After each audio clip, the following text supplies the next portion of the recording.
Hello and welcome to part 2 of my Exploring Sheffield series. Down at bottom of Storrs today, with River Loxley running behind me, and we are going to go and try and find the old Loxley Brickworks. Soon due to be demolished, which is why I've kind of queue-jumped this video a little. Sorry, I'm just watching my footing a little further forward than where I'd actually planned to do it. Not that I have much of a plan anyway, it's very loose to call it a plan. So we'll get a bit further down and hopefully we'll get to find it. I do think it's actually on the other side of the river up there, well, a little further up, but I can get down here and cross over, so this is where I'm walking for today anyway. So I've got a little further down the river and across there, and through the trees you can see a lot of the old derelict buildings. Hopefully we're going to be able to get over to them shortly.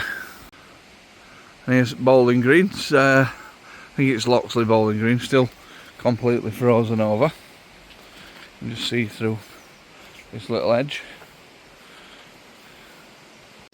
I presume they don't bowl in the snow. Probably be a bit challenging, but go and have a go, lads, why not, eh? I was hoping I was going to be able to slip in. But 24-hour CCTV imaging and patrols, so I'm not sure, but a lot of these derelict buildings here, some of them are brick built like this one in front of us. I was hoping to have a look in a few, because I've heard it's quite easy to get in, but I don't know whether it's worth it now.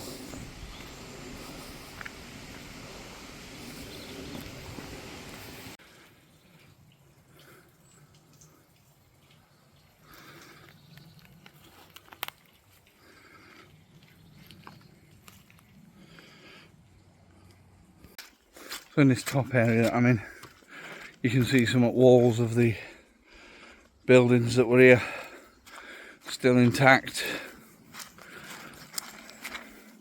Still fenced off up here though. Doesn't look as though we're going to get a particularly good explore. So let me tell you a bit about Loxley Brickworks. So with initial factories here going up in the early 1880s, the prime product of these Storrs and Loxley Brickworks were the liner bricks for Sheffield steel furnaces.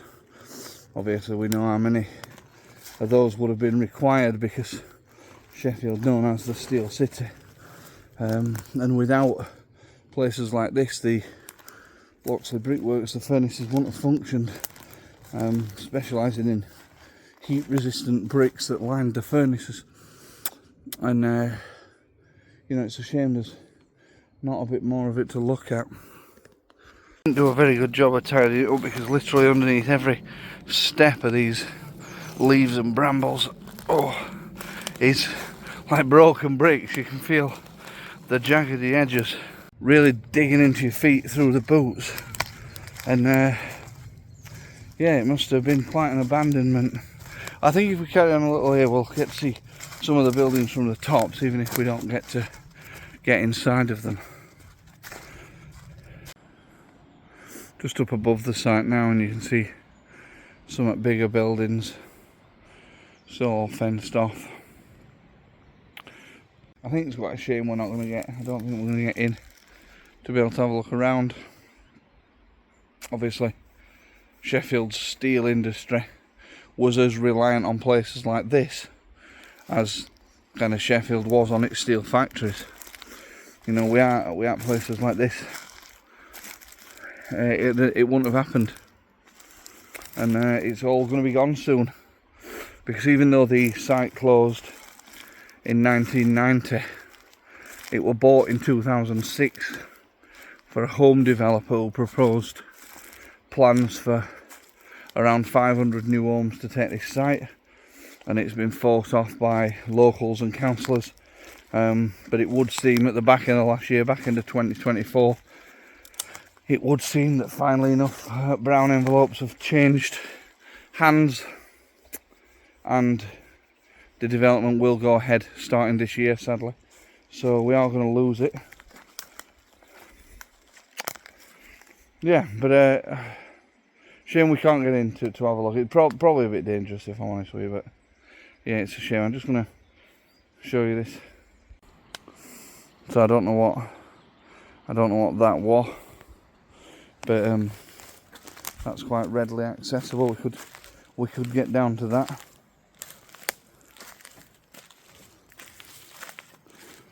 But that's no fencing around here, and there's certainly a ladder to get up on top of it. So, but I'm not gonna go down. I don't particularly want to trespass. It looks quite difficult to get down, even though I probably could manage. I presume there were some minor buildings up this top end, because, as I say, we've just seen that where those bits where walls were still intact, but this entire ground is just covered with broken bricks, and like used ones as well. You know, still with mortar stuck to them. It's quite difficult to get through. You know, keep you in a corner, stuck in my ankle every now and again. You know, so I presume stuff were up here, but you know, I don't know all too much about it.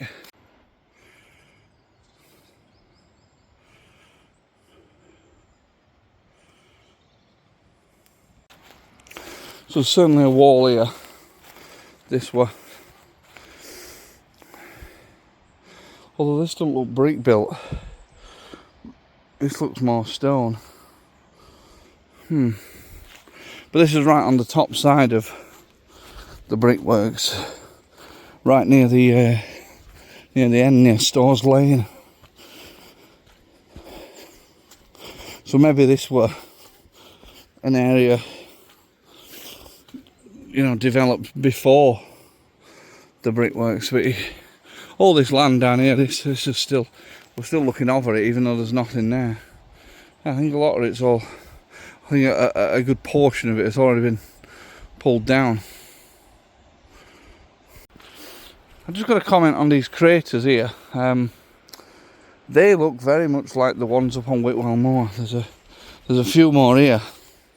So as I've mentioned in a few videos previous, during World War II, when the Germans attempted to target Sheffield's steel industry,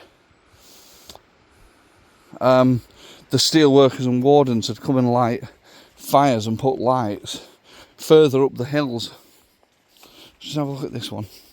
Further up the hills to try and put off the German bombers and make them believe that the works were in different areas. But there's a crater just here. There's another one there.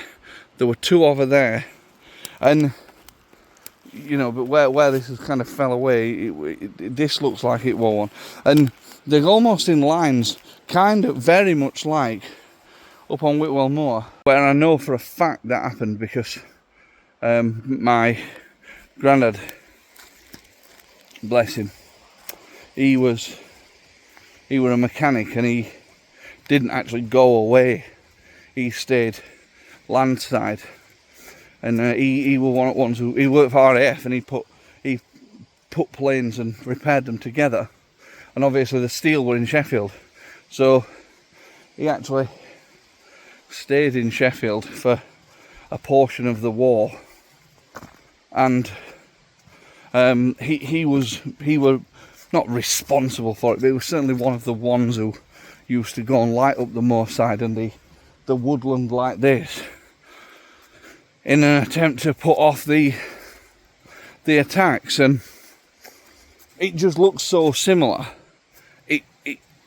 I couldn't help but comment on it because, you know, as I say, I've seen evidence of it elsewhere. So yeah, and it makes sense, because if we can't renew the bricks in the furnaces, we can't make any more steel. So whilst the attacks on the steelworks weren't exactly successful, we just target something else and go for that's still essential to the war effort. So it could be that. So I'm just heading back now to road. Kind of left the site behind now. We look back down there and it's way over to us left. Quite a decent walk, if I'm honest with you. Some real distance. The site itself were really big. Shame we didn't get to see a bit more of it, sadly, but you know, I've got to think about these things now, you know, trespassing, 40-year-old bloke trespassing, and you know, they didn't look the safest of buildings. But yeah, so in maybe 2-3 years time, might all be nice shiny new homes, a lot of new residents, and sadly another piece of Sheffield history lost. Yeah, so sorry I didn't get to show you a bit more of it. I'd love to. Right, so that's the end of today's video. Little explore around Storrs and Loxley. Brickworks soon to be gone. Thanks for watching, and we'll see you again for some more exploring Sheffield.